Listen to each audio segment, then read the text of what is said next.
उसमें से एक प्रोफेसीज ये है कि time will come to human being when he will not be concerned about the source of income whether it is हराम और हलाल।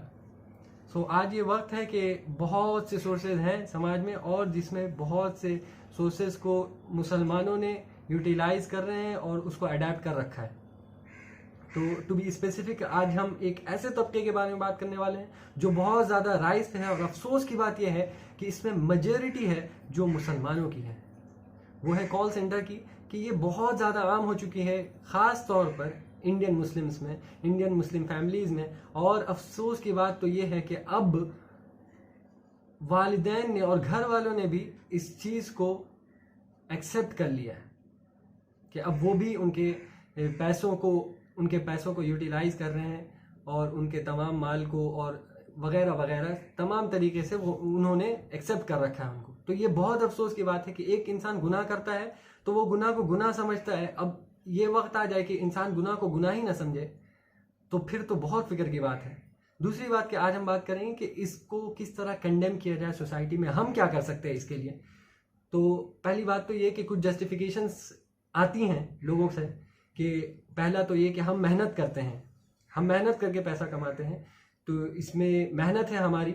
तो उसके लिए तो मैं ये कहूँगा कि पैसा के हलाल होने के लिए सिर्फ मेहनत का होना शर्त नहीं है, क्योंकि चोर और डकैत जो है, मेरा ख्याल है कि जो डेस्क पे बैठ के जॉब करते हैं उनसे ज़्यादा मेहनत करते हैं, बहुत रिस्क बेयर करते हैं।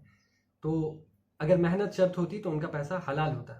दूसरी पॉइंट जो दूसरी जस्टिफिकेशन आती है वो ये आती है कि अंग्रेज़ों ने हमें लूटा है, तो अब हम जो है वो अपना पैसा जो है रिकम्पेंसेट कर रहे हैं।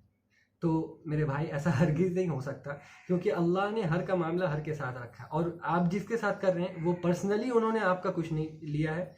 और तो ये पॉइंट तो वाज़े तौर पर नहीं है, एलिजिबल ही नहीं है इसके लिए। दूसरी बात कि हम क्या कर सकते हैं, अब जो ईद उल अजहा का मौका आ रहा है तो ये बहुत सर्कुलेशन होते हैं और ये बहुत बिल्कुल सुर्खियों में चलते हैं ये लोग। तो होता यूँ है कि बकरीद का वक्त आता है, ईद उल अजहा का वक्त आता है, तो मंडियों में बहुत मारा मारी चल रही होती है इनको लेके के, और ये इनका ये होता है कि बहुत बड़ी बड़ी जानवरें लाते हैं ये और कुर्बानी करते हैं। तो ये समझ लें, बहुत वाज़ेह चीज़ है, बहुत सिंपल सी बात है कि अगर कोई इंसान इस पैसे से अगर कुर्बानी करता है तो गोया उसने खिंजीर की कुर्बानी देना चाहता है वो अल्लाह को, ऐसा है गोया, समझ ले ये बात को। और अगर हम में से बहुत लोग ऐसे हैं कि अब कुर्बानी की है तो गोश्त भी बटेगा, गोश्त बटा है तो लोगों तक पहुंचा गोश्त। अब क्या हुआ कि लोग परेशान हो रहे कि मेरे पास गोश्त आ गया है इनका, अब मैं इस गोश्त का क्या करूं, गरीब को दे दूं। अरे भाई मेरे, आप इसको अपने सर पे क्यों ले रहे हो? होना तो यूं चाहिए था कि आप उसको ऑन द वेरी मोमेंट आपको वहीं पे कंडेम करना चाहिए था उसको, और बोलना चाहिए था। आप ये बात को समझे कि अगर आपको कोई खिंजीर का गोश्त बहुत डेकोरेटेड वे में, बहुत सजा के, बहुत सर्विसेबल वे में आपको ला के पेश करें, तो क्या आप एक्सेप्ट करेंगे? हरगिज नहीं करेंगे। तो सेम इसी के तरह, सिर्फ उसकी शक्ल दूसरी है, माल वही है, हराम माल है। आपको जो है चाहिए कि आप देन एंड देयर उसको कंडेम करें, और हर एक बंदा कंडेम करे, कोई माल यूटिलाइज ना करे, चाहे आपका दोस्त हो, चाहे आपका जितने ही क्लोज दोस्त हो, और आप उसको टोकें, रोकें। अगर हो सकती है तो आपसे दोस्ती खत्म हो जाए, कोई मसला नहीं है, दोस्ती खत्म हो जाए।